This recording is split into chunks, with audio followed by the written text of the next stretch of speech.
নমস্কাৰ ফণিতা ডায়েৰীৰ আন এটি ভিডিঅ'লৈ আপোনালোক সকলোকে স্বাগতম জনাইছোঁ। আজি মই আপোনালোকৰ আগত একেবাৰে কম সামগ্ৰীৰে বনাব পৰা এটি ৰেচিপি আপোনালোকৰ আগত লৈ আনিছোঁ। এই ৰেচিপিটো বনাবলৈ খুব সহজ, লগতে আমি খুব এটা বেছি সামগ্ৰীৰো প্ৰয়োজন নহয়। আমি এই ৰেচিপিটো আমি সাধাৰণতে ল'ৰা ছোৱালীক টিফিনতো দিব পাৰোঁ বা আলহী আহিলেও আমি ৰুটি বা ভাতৰ লগত ইয়াক দিব পাৰোঁ। আহকচোন ভিডিঅ'টো আৰম্ভ কৰোঁ, লগতে ভিডিঅ'টো চাই কেনে পালে জনাবচোন। ভাল পালে লাইক আৰু ছাবস্ক্ৰাইব কৰি দিব বুলি আশা কৰিলোঁ। আহকচোন ভিডিঅ'টো আৰম্ভ কৰোঁ।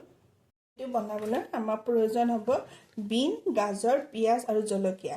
মই এইখিনি ভালদৰে ধুই ভালদৰে কাটি লৈছোঁ। তাৰপিছত আমাৰ প্ৰয়োজন হ'ব আলু। ইয়াতে মই 3টা ডাঙৰ আলু দিছোঁ। আলুখিনি মই ভালদৰে বইল কৰি ইয়াতে লৈছোঁ। ইয়াৰ পিছত আমাৰ প্ৰয়োজন হ'ব বিলাহী। মই ইয়াতে এই ৰেচিপিটোত মই বেছি মছলা ব্যৱহাৰ কৰা নাই। ইয়াতে মই অকল বিলাহী, আদা, নহৰু এইখিনি মছলা ব্যৱহাৰ কৰিছোঁ, লগতে অকণমান জিৰা ব্যৱহাৰ কৰিম। আৰু প্ৰয়োজন হ'ব অকণমান চাউলৰ গুড়ি। এইখিনি চাউলৰ গুড়ি মই ইয়াত লৈ লৈছোঁ। এতিয়া মই প্ৰথমতে ইয়াতে বিলাহী, আদা, নহৰু,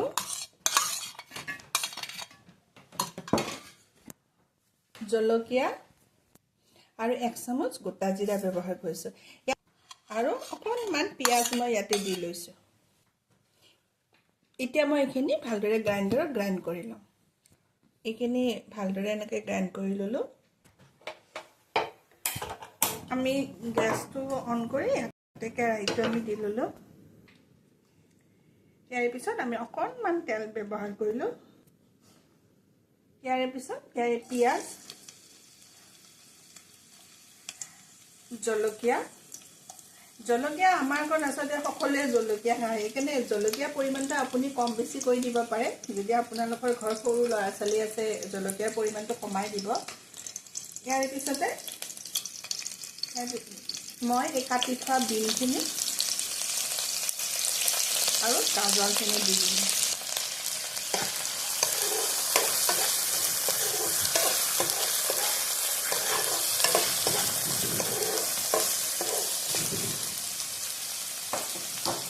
ইয়াৰ পিছত মই ইয়াতে সোৱাদ অনুসৰি আপুনি নিমখ ব্যৱহাৰ কৰিব। যিখিনি নিমখৰ প্ৰয়োজন হয়, নিমখ আৰু হালধি ব্যৱহাৰ কৰিছোঁ।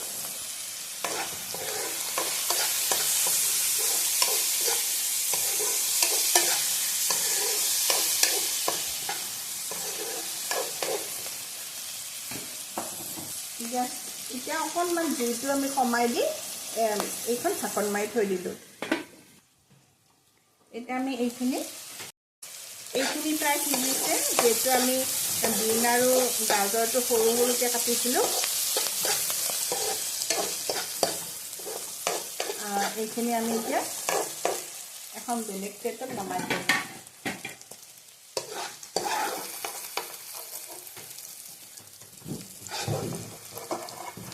বন্ধ কৰিছোঁ।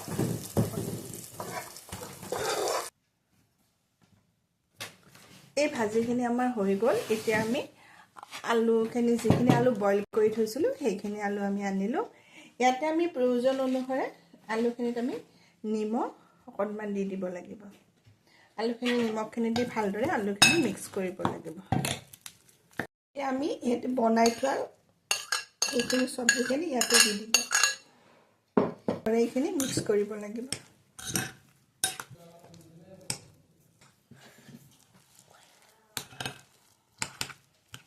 এতিয়া এইখিনি আপুনি ভালদৰে সানি ল'ব। সানি লৈ পেলাই আমি যিখিনি চাউলৰ গুড়ি থৈ দিছিলোঁ, সেই চাউলৰ গুড়িখিনি ইয়াতে দি দিব। এতিয়া আমি এইখিনি ভালদৰে মিক্স কৰিব লাগিব। চাউলৰ গুড়িটো দিলে এইখিনি মিক্সটো মানে মৰমৰীয়া হ'ব। আহক এতিয়া আমি বাকীখিনি কাম কৰোঁ। এতিয়া আমি পুনৰ গেছটো লগাই সেই আগৰ কেৰাহীটোতে আমি আৰু অকণমান তেলৰ দি তেলখিনি আমি গৰম হ'ব দিব লাগিব।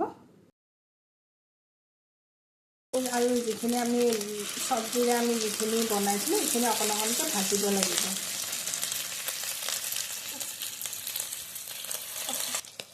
এতিয়া আমি এইবোৰ এটা এটাকৈ লগাই দিব লাগিব।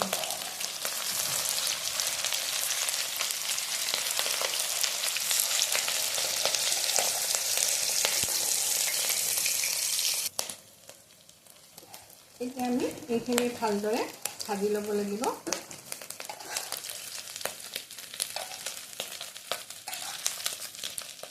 এই ভাজিবলৈ খুব এটা বেছি সময়ৰ প্ৰয়োজন নহয়। কিন্তু আমি এইখিনি যিহেতু আমি ইয়াতে চাউলৰ গুড়া ব্যৱহাৰ কৰিছিলোঁ, সেইকাৰণে খুব ধুনীয়া মচমচীয়া হৈ উঠিব।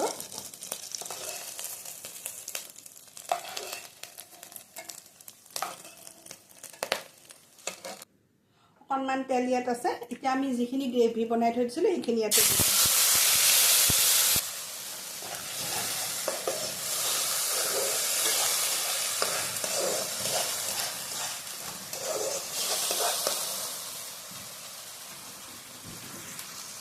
প্ৰয়োজনৰ এখন অকণমান নিমখ ব্যৱহাৰ কৰিলে হ'ল। বাকীখিনি মছলা আমি যিহেতু ইয়াতে দিয়ে দিছোঁ, অকণমান মছলা আমি নিমখ অকণমান ব্যৱহাৰ কৰিছোঁ। আমি এই ৰেচিপিটোত একেবাৰে মানে বেলেগ মছলা ব্যৱহাৰ কৰা নাই, অকল আদা নহৰু আৰু আমি জিৰাই ব্যৱহাৰ কৰিছোঁ। এতিয়া অকণমান এইখিনি ভালদৰে ভাজি লৈছোঁ। আমি এইখিনি ভালদৰে ভাজি লওঁ। ইয়াতে অকণমান আমি পানী ব্যৱহাৰ কৰিছোঁ। আমি যিখিনি পকৰি ইয়াতে বনাই থৈছিলোঁ সেইখিনি ইয়াতে দি দিলোঁ।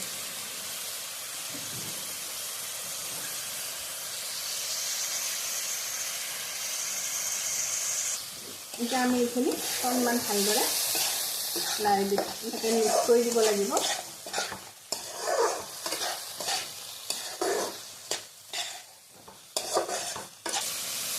অকণমান আমি পানী ব্যৱহাৰ কৰিছোঁ।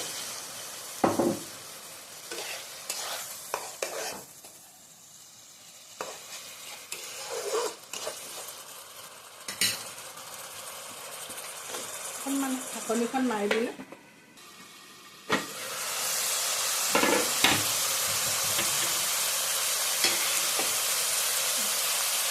এয়া আমাৰ ৰেডি মোটামুটি হৈয়ে গ'ল। মই প্লেটত উঠাই লৈছোঁ।